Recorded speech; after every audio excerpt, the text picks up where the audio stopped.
kita tegas kepada Rosneft, tidak hanya sekedar sebatas ring 1 saja yang akan menikmati itu semua, tetapi se-Kabupaten Tuban harapannya itu bisa menikmati berkaitan masalah tenaga kerja, masalah turunannya. Karena saya ingin punya harapan kepada masyarakat, mindsetnya tidak mencari pekerjaan, Mas, tapi bisa membuka pekerjaannya sendiri. Saya ini bersyukurnya gini, Mas Ono. Pada saat saya pertama kali menjabat, alhamdulillah saya sudah viral. Setelah saya viral ini, alhamdulillah Instagram saya followernya naik. Nah, disitulah teman-teman UMKM sedikit banyak nitip di endorse. Nitip di endorse, setidaknya ada yang saya promosiin di Instagram saya, walaupun mulai dari Instastory dan sebagainya. Akhirnya ternyata, kenalin ini. Di sini banyak produk-produk unggulan nih di Tuban, karena follower saya itu ternyata bukan cuma domisili di Tuban. Betul, para diaspora warga Tuban ada di seluruh dunia ini, Pak. Alhamdulillahnya begitu, Mas Ono. Jadi di endorse bisa ningkatin ekonominya mereka.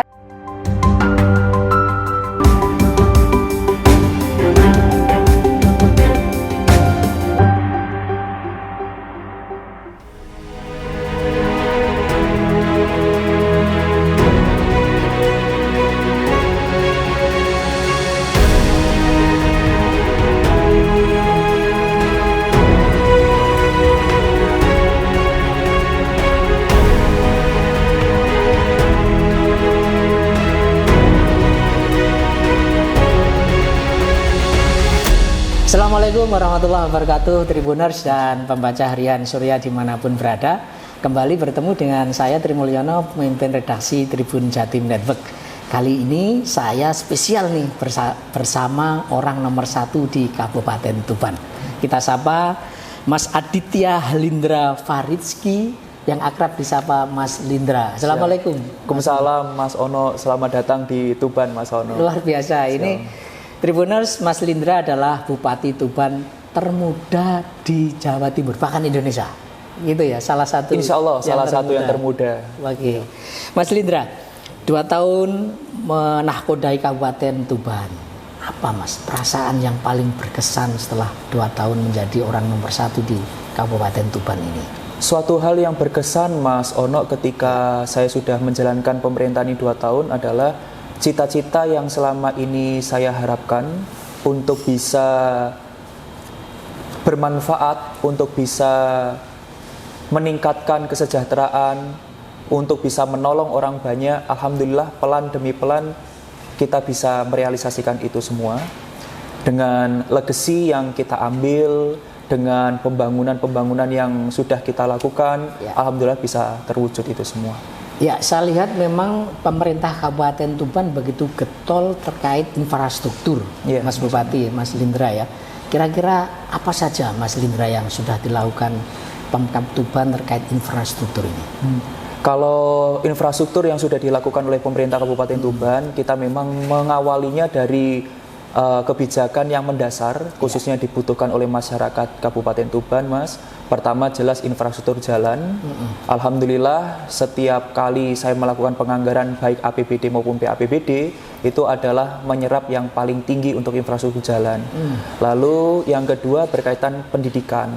Karena saya tahu pendidikan ini juga menjadi pondasi kuat pemerintah Kabupaten Tuban untuk meningkatkan kualitas sumber daya manusianya.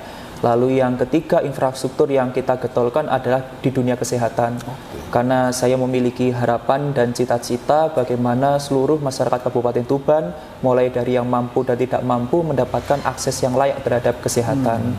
Lalu juga dari sisi keagamaan, karena ini menjadi juga dasar SDM kita yang punya akhlak yang baik. Kita dari sisi keagamaan, kita sudah membangun dari banyak tempat, mulai dari musola, masjid, TPK dan sebagainya. Jadi ada 4 pilar ya yang sekarang getol diperjuangkan Mas Lindra. 1 terkait jalan, soal kesehatan, pendidikan, dan juga keagamaan. Dari 4 hal ini ada nggak, Mas, program inovasi yang paling sangat dinantikan oleh masyarakat Tuban, Mas? Jadi gini, Mas, pada saat saya awal menjabat tuh bulan Juni 2021, saya melakukan rapat koordinasi dengan teman-teman pemerintah daerah. Lalu ada melihat bahwasanya kadang pemahaman terhadap aturan pada saat itu yang mungkin masih minim dari teman-teman atau ada ketakutan dalam mengambil keputusan dari teman-teman OPD yang ada. Pada dasarnya akhirnya kami membedah dengan seluruh elemen yang ada, akhirnya kita melakukan kebijakan membangun jalan lingkungan. Oke. Pada yang dulu teman-teman desa sendiri kita tahu bersama Mas, kalau menggunakan dana desa mungkin itu tidak akan mampu terselesaikan karena kita lihat panjang jalan di Kabupaten Tuban mulai jalan poros sampai dengan jalan lingkungan ini cukup panjang. Akhirnya kita mengambil keputusan tegas, pemerintah daerah mampu dari sisi anggaran, akhirnya kita melaksanakan karena itu yang dicita-citakan masyarakat Mas, berkaitan dengan masalah infrastruktur jalan karena itu juga kaitannya dengan ekonomi masyarakat sendiri. Jadi jalan di komplek di desa-desa itu mulus ya, saya lihat juga. Insya Allah kita berikhtiar untuk itu semua. Kalau terkait kesehatan dan pendidikan, ada program inovasi apa Mas Lindra yang sudah dilakukan? Kalau yang kesehatan ini Mas Ono, saya mendekatkan yang melihat kita punya puskesmas itu sebanyak 33 puskesmas pada saat tahun 2021. Lalu sekarang kebijakan yang saya ambil untuk mendekatkan pelayan kesehatan ke masyarakat ini, akhirnya kita membangun di tahun 2023 ini karena mengingat waktunya yang panjang dan bisa kita laksanakan, akhirnya kita membangun 2 puskesmas baru untuk mendekatkan pelayan ke masyarakat sehingga masyarakat lagi tidak jauh-jauh. Dulu juga kita meningkatkan salah satu RSUD kita yang tipe D mau kita tarik ke tipe C, yaitu di Jatirogo karena melihat masyarakat Tuban yang di daerah Jatirogo dan sekitarnya ini larinya ke Bojonegoro. Akhirnya kita tingkatkan kelasnya dan sebagainya. Jadi tujuan kami adalah mendekatkan pelayanan kesehatan kepada masyarakat dan kita memfasilitasi sarana prasarana pendukungnya sehingga masyarakat tidak lagi jauh dan untuk meminimalkan resiko-resiko pada saat perjalanan itu tadi. Jadi yang nggak tercover BPJS misalnya akan tercover oleh dana dari Alhamdulillah APBD Kabupaten Tuban juga mengcover hal-hal yang tidak masyarakat yang masih belum ikut kepesertaan BPJS. Kami berikhtiar di tahun 2023 ini, kami insya Allah akan melaksanakan bagaimana Kabupaten Tuban sudah UHC. Hari ini Tuban kurang lebih sudah sekitar 75% masyarakat sudah mendapatkan jaminan kesehatan, baik itu mandiri maupun dari BPJS Kesehatan. Kita masih punya sisa sekitar 25% akan kita penuhi di tahun 2023. Itu yang akan di cover oleh pemerintah kabupaten ya? Iya. Insya Allah 100% berarti nanti? Saya berharap 100% di tahun 2023. Kalau terkait pendidikan, Mas Bupati, apa yang pernah dilakukan dan akan terus dilakukan? Jadi kalau pendidikan, Mas Ono, beberapa saya melihat kondisi-kondisi pendidikan khususnya infrastrukturnya itu butuh perhatian khusus. Karena ketika saya masuk pertama kali, itu saya mendapatkan laporan kalau banyak sekolah yang dilakukan merger maupun tutup. Saya masuk dilantik bulan Juni, saya sudah mendapatkan laporan sekitar 8 sekolah yang dilakukan merger atau mau ditutup itu. Akhirnya saya datang ambil kebijakan APBD harus masuk berkaitan sarana prasarannya dulu. Karena kalau sarana prasarana sudah kita lengkapi dalam kondisi bagus, insya Allah kita bisa bersaing dengan sekolah-sekolah yang lain. Alhamdulillah akhirnya pendidikan ini juga selain infrastruktur, kami mempunyai program beasiswa yang kita fokuskan juga pada masyarakat sekelilingnya. Dengan cara kita melibatkan teman-teman guru dan kepala sekolah, pemerintah desa untuk memberikan data kepada pemerintah kalau ada indikasi masyarakatnya yang perlu kita tangani itu semua, Mas. Jadi itu di-cover oleh pemerintah kabupaten. Dan di Tuban ini kan banyak bermunculan sekolah-sekolah swasta yang berkualitas tinggi. Ini kolaborasi dengan sekolah negeri yang dikelola oleh pemerintah kabupaten kayak apa, Mas? Kolaborasi yang kita ambil, Mas, alhamdulillah saya baru beberapa waktu yang lalu merapatkan dengan OPD terkait. Kita lagi menentukan menggodok masalah zonasi. Zonasi di Kabupaten Tuban sudah berjalan hampir 3 tahun, yaitu mulai tahun 2019, 2020, 21 dan 22 ini. Lalu kita mengevaluasi, akhirnya ada kerjasama. Bagaimana caranya? Yang penting utamanya adalah masyarakat kita bersekolah dulu, ya. Lalu nanti untuk memenuhi rombel dan sebagainya ini perlu komunikasi, sehingga swasta juga hidup, negeri pun juga hidup. Intinya kita bareng-bareng membangun SDM Kabupaten Tuban. Yang penting jangan sampai ada kabar bahwa masyarakat masih tidak mendapatkan pelayanan pendidikan yang layak, itu aja. Mas Lindra, Tuban ini juga sedang mempersiapkan pembangunan jalan tol, juga beberapa proyek prestisius seperti kilang minyak. Nah, ini peran pemerintah Kabupaten Tuban yang sudah dilakukan oleh Mas Lindra sebagai kepala daerah seperti apa, Mas? Yang pertama, Mas Ono, saya bahas berkaitan dengan ada potensi di Tuban dilewatin jalan tol. Yang saya lagi perjuangkan adalah membuka exit tol sebanyak mungkin. Karena dengan itu ada tol, dengan exit tol semakin banyak, maka akan menambah atau bisa meningkatkan perekonomian yang dilewatin exit tol itu tadi. Sehingga saya tidak menginginkan exit tol yang ada di Kabupaten Tuban hanya satu.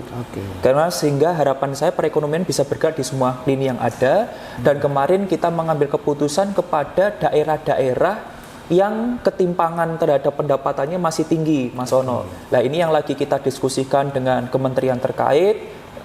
Bagaimana caranya exit tol ini bisa dimasukkan di daerah-daerah itu sehingga yang ketimpangan pendapatan ini bisa kita minimalkan, bisa kita tekan.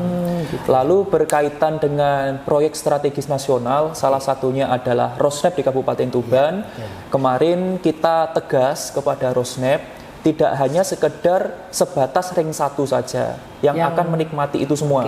Tetapi se-Kabupaten Tuban harapannya itu bisa menikmati berkaitan masalah tenaga kerja, masalah turunannya. Karena saya ingin punya harapan kepada masyarakat, mindsetnya tidak mencari pekerjaan, Mas, tapi bisa membuka pekerjaannya sendiri. Karena saya punya mindset bahwasanya kita bekerja keras harus sebanding dengan apa yang kita dapatkan. Oleh karena itu, saya kemarin bilang kepada pihak-pihak terkait untuk bisa menyampaikan turunan-turunan ini sehingga kita sudah bisa mempersiapkan. Salah satunya mulai dari SMA, SMK, lulusannya ini sudah mulai kita dekatkan dengan kebutuhan industri-industrinya. Misalnya turunannya bisa kita lihat kebutuhan bautnya, besinya, dan sebagainya. Nah, itu SMA, SMK yang di Kabupaten Tuban walaupun masih kewenangan provinsi, tapi sebagai yang berdomisili di Kabupaten Tuban ini kita lakukan komunikasi. Mas Lindra, sejauh ini apakah sudah ada tenaga kerja yang terserap di Rosnep, Mas? Alhamdulillah sudah banyak, Mas. Sudah banyak, Mas Ono. Dan ini gini, Mas Ono. Kita nanti bisa lihat dari angkatan kerja kita. Angkatan kerja di Kabupaten Tuban kita menggunakan data saja. Misalnya anggaplah kalau itu ada sekitar 50.000 orang misalnya yang usia kerja atau usia produktif. Nah, dengan begitu kita kerjasamakan dengan pihak-pihak terkait itu untuk bisa ini diterima. Kalau berkaitan masalah ada kekurangan di sana sini terhadap kualitas SDM kita, maka disinilah yang akan kita kerjasamakan. Selain keberadaannya ada di Tuban, maka mereka juga punya tanggung jawab untuk bisa meningkatkan kualitasnya, sehingga ini bisa dimasukkan dan bisa diserap. Ada prediksi berapa ribu atau berapa puluh ribu, Mas Lindra, nanti ketika Rosnef ini sudah beroperasi bisa menyerap tenaga kerja di Kabupaten Tuban? Data atau informasi yang saya terima mulai dari teman-teman Rosnef itu bertemu dengan saya kurang lebih sekitar 20.000 sampai dengan 40.000, Mas. Itu tenaga kerja saja ya? Tenaga kerja yang dibutuhkan oleh Rosnef. Akan tetapi nanti ini prosentase atau bagaimana penyerapannya nanti akan dikomunikasikan dengan sana karena arahan dari Ibu Gubernur juga itu dampak dari Rosnef ini bukan hanya untuk Tuban saja, walaupun lebih besar potensinya ada di Tuban, tetapi untuk tetangga-tetangga sebelahnya harapannya juga bisa menyerap itu semua. Luar biasa ya. Mas Lindra, Tuban saya kira di bawah kepemimpinan Mas Lindra begitu semangat untuk memerangi kemiskinan juga gitu ya. Data 2 tahun terakhir penurunannya signifikan. Alhamdulillah. Apa rahasianya, Mas, bisa menurunkan angka kemiskinan cukup signifikan? Hal yang sederhana yang saat ini saya praktekkan, Mas Ono, yaitu adalah melaksanakan kegiatan-kegiatan ekonomi bukan terpusat di kotanya saja, tapi juga terpusatnya di desa atau di kecamatan yang jauh dari kota. Dengan itu ternyata bisa meningkatkan ekonomi di masyarakat. Yang luar biasanya lagi adalah bisa merubah budaya masyarakat bahwa oh ternyata saya mendapatkan kesempatan yang sama. Biasanya ini Mas Ono kalau ada event misalnya itu sering ditaruh di kabupaten, misalnya di alun-alun nih kita sering lakukan. Pada tahun 2022 akhirnya saya geret ke kecamatan-kecamatan yang jauh, sehingga teman-teman pemerintah melalui APBD-nya, program APBD melakukannya ada di sana-sana. Jadi saya lihat Mas Lindra juga berkeliling ini kalau ada event-event UMKM datang ke kecamatan-kecamatan itu dalam rangka itu ya? Dalam rangka itu, Mas Ono. Jadi saya ingin melihat ternyata Tuban memiliki kekayaan yang luar biasa. Kualitas SDM-nya, insya Allah saya meyakini kita tidak kalah bersaing dengan yang lain. Mulai dari produk UMKM, IKM-nya juga, insya Allah di Tuban itu punya potensi yang besar. Misalnya saja Mas Ono, kemarin saya mempromosikan berkaitan masalah batik dan alhamdulillah kepercayaan diri saat ini batik Kabupaten Tuban salah satu desa di Kecamatan Gerek dijadikan desa devisa. Nah, ini adalah salah satu cara menggunakan perangkat-perangkat yang kita miliki untuk bisa memunculkan kepercayaan diri masyarakat Kabupaten Tuban. Mas Lindra pernah nggak diminta untuk mengendorse produk-produk Tuban? Alhamdulillah banyak, Mas Ono. Alhamdulillah banyak. Dan setelah itu banyak yang beli apa enggak ini, Mas Lindra? Alhamdulillahnya katanya ada omsetnya sedikit banyak naik lah, Mas. Oh gitu ya. Jadi saya ini bersyukurnya gini, Mas Ono. Pada saat saya pertama kali menjabat, alhamdulillah saya sudah viral. Setelah saya viral ini, alhamdulillah Instagram saya followernya naik. Nah, disitulah teman-teman UMKM sedikit banyak nitip di endorse. Nitip di endorse, setidaknya ada yang saya promosiin di Instagram saya, walaupun mulai dari Instastory dan sebagainya. Akhirnya ternyata kenalin ini. Di sini banyak produk-produk unggulan nih di Tuban. Karena follower saya itu ternyata bukan cuma domisili di Tuban. Betul. Para diaspora warga Tuban ada di seluruh dunia ini, Pak. Alhamdulillahnya begitu, Mas Ono. Jadi di endorse bisa ningkatin ekonominya mereka. Kan gratis tapi ya, Mas? Alhamdulillah gratis. Jangan dipungut, Mas. Ini luar biasa ya Pak Bupati yang satu ini. Mas Lindra, tantangan lain di Tuban ini dilalui Bengawan Solo. Jadi beberapa daerah ini rawan banjir, Mas Lindra. Apa Mas yang sudah dilakukan ini untuk menekan agar nggak sampai banjir? Jadi gini, Mas Ono, untuk penanganan banjir memang yang saat ini sedang saya analisa di Tuban itu kurang lebih ada sekitar 18 das. Ya. Dan di situ ternyata saya melihat banyak anak-anak sungai di Kabupaten Tuban itu tertutup, Mas. Tertutup karena mulai didirikan banyak pemukiman-pemukiman yang ada. Lalu untuk kebijakan pertama, mungkin yang dampak paling krusial adalah dampak yang ada di bibir Bengawan Solo itu tadi. Ada beberapa hal yang kita lakukan pengerasan. Lalu yang kedua, kalau namanya dari sisi regulasi, biasanya Mas, itu memang ada jarak berapa meter yang tidak boleh didirikan rumah. Nah, inilah edukasi kepada masyarakat karena memiliki kerawanan-kerawanan itu sendiri. Tapi yang selanjutnya kita alhamdulillah teman-teman dari pengurus Bengawan Solo sangat welcome terhadap pemerintah Kabupaten Tuban. Akhirnya kita dijalinkan komunikasi untuk ada pattern-pattern kerjasama yang bisa kita lakukan. Salah satunya misalnya pengendalian pintu air dan sebagainya sehingga air ini lancar sehingga tidak terlalu menggerus dan sebagainya gitu sih, Mas Lindra, pemanfaatan Bengawan Solo juga dimaksimalkan dengan membangun beberapa jembatan yang menghubungkan antara Tuban dan Bojonegoro. Ini efektif ya untuk meningkatkan potensi perekonomian di Kabupaten Tuban. Untuk adanya pembangunan jembatan ini sedikit banyak berimbas positif, Mas, karena perekonomian di situ berputar. Dan yang kedua, untuk mendekatkan layanan yang lain, bukan hanya ekonomi, tapi pendidikan, kesehatan, mereka lebih juga dekat, misalnya bisa jadi dekat di Bojonegoro atau bisa jadi Bojonegoro juga dekat di Tuban. Intinya kerjasama saat ini dengan pemerintahan tetangga ini menjadi suatu faktor yang sangat penting karena kita tahu bahwa kebijakan yang akan kita ambil akan berdampak kepada masyarakat sekitarnya satu sama lain. Jadi nanti ini akan jadi hub ya, Tuban, Bojonegoro, mungkin juga Lamongan ya. Ini 3 kabupaten. Bahkan nanti yang Jawa Tengah juga ada, Mas. Dengan pembangunan jalan tol nanti Rembang akan terhubung juga dengan Kabupaten Tuban. Dan Tuban akan jadi sentralnya ya, Mas Bupati rencananya. Insya Allahnya begitu, Mas. Di tengah posisi. Mas Lindra, tahun 2024 sebentar lagi pemilu serentak digelar dan 2023 ini juga mulai memanas gitu ya. Dan Mas Lindra juga selain sebagai kepala daerah juga sebagai politisi gitu ya. Mas Lindra, bisa disampaikan apa kiatnya agar nanti perhelatan pemilu serentak ini berjalan dengan tertib, damai dan menyenangkan? Pada dasarnya gini, Mas Ono. Hari ini yang perlu kita syukuri adalah pemilih itu sudah mulai pemilih yang pandai. Pemilih hari ini juga sudah disodori berkat teman-teman media ini. Teman-teman media, beliau mendapatkan informasi yang lebih banyak lagi terhadap potensi-potensi atau bakal calon dari seluruh elemen yang ada, ini bisa terlihat track record-nya di situ. Nah, saya berpesan bahwasanya kepada masyarakat khususnya Kabupaten Tuban, silahkan nilai itu semua, proses itu sudah bisa dilihat dengan seluas-luasnya informasi itu, harapannya memilih yang baik, dan kita tahu bahwasanya siapapun yang nanti akan berangkat, siapapun yang akan terpilih, ini adalah kader-kader atau calon-calon pemimpin yang kebanggaan Kabupaten Tuban. Tidak perlu kita membuat ini menjadi suatu hal yang negatif. Karena ini sama-sama keluarga kita, sama-sama orang terbaik kita, maka pilihlah yang terbaik dengan adu gagasan itu tadi. Mas Lindra ini masih muda, tetapi tidak alergi politik gitu ya.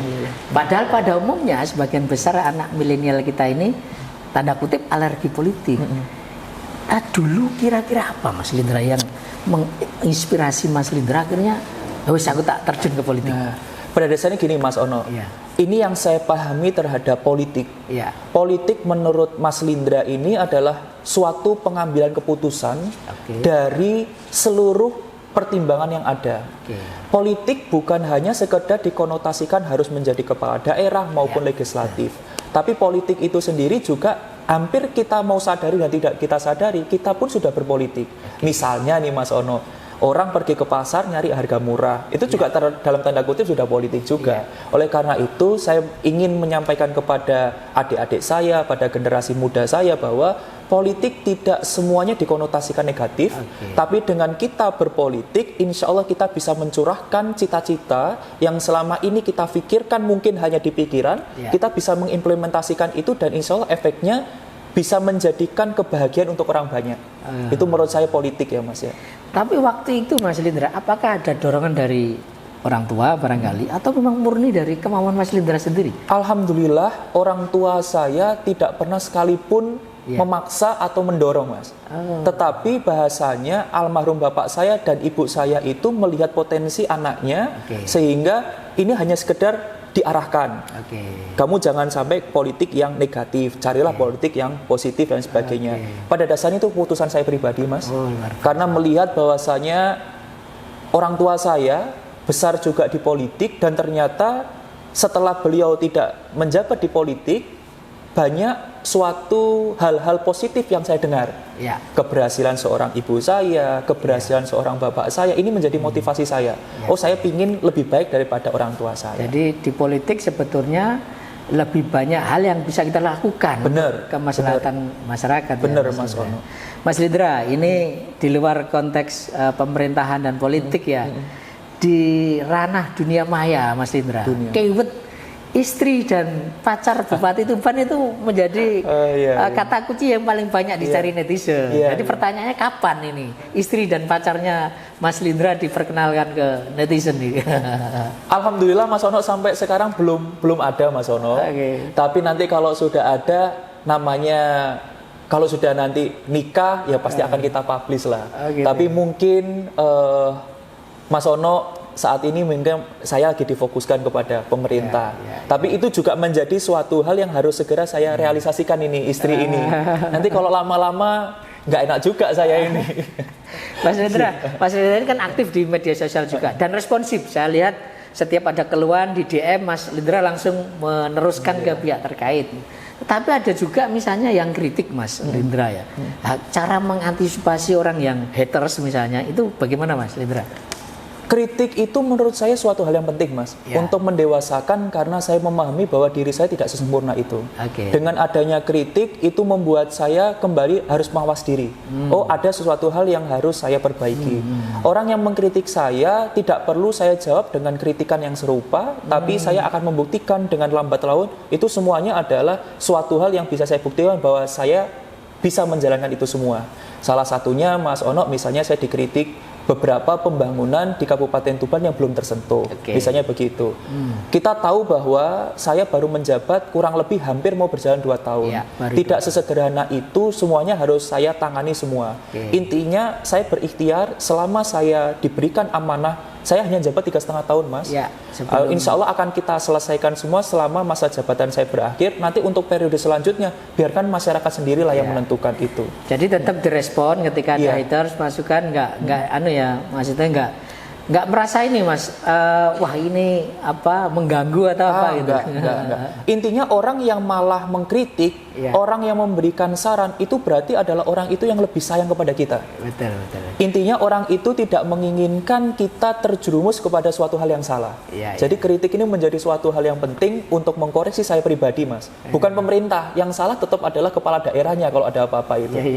Ada juga yang iseng nggak Mas Lindra? Misalnya DM Mas Lindra secara pribadi, mau dong dari pacar saya. Alhamdulillah banyak, Mas. Nah, ini gawat ini Mas ya. Nah disitulah terlalu banyak pilihan itu juga nggak bagus. Terlalu banyak pilihan.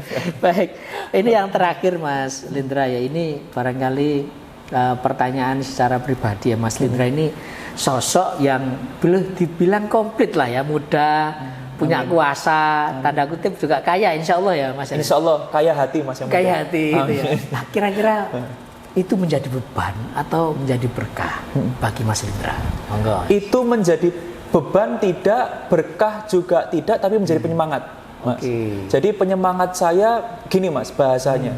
Saya mendapatkan ibu bapak yang berhasil. Setidaknya kalau hanya sekedar berhasil saja, maka saya tidak ada kebanggaan di situ.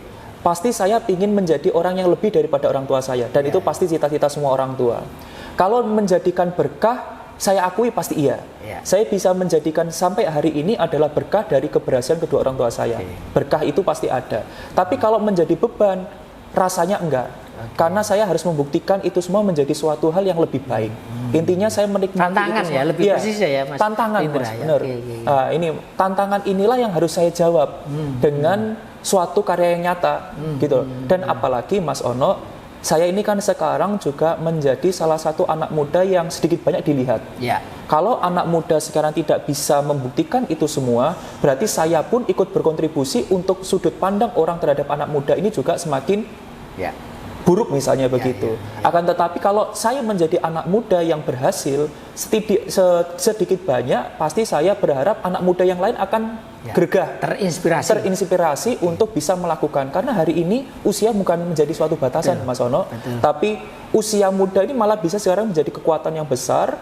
Akan tetapi saya berharap anak muda tetap harus mendengarkan nasihat, petuah dari orang-orang tua atau pendahulunya untuk menjadi anak muda yang lebih bijaksana. Luar biasa sekali Tribuners, ini tadi obrolan kita dengan Mas Lindra yang nama lengkapnya adalah Aditya Lindra Faridski, Bupati Tuban.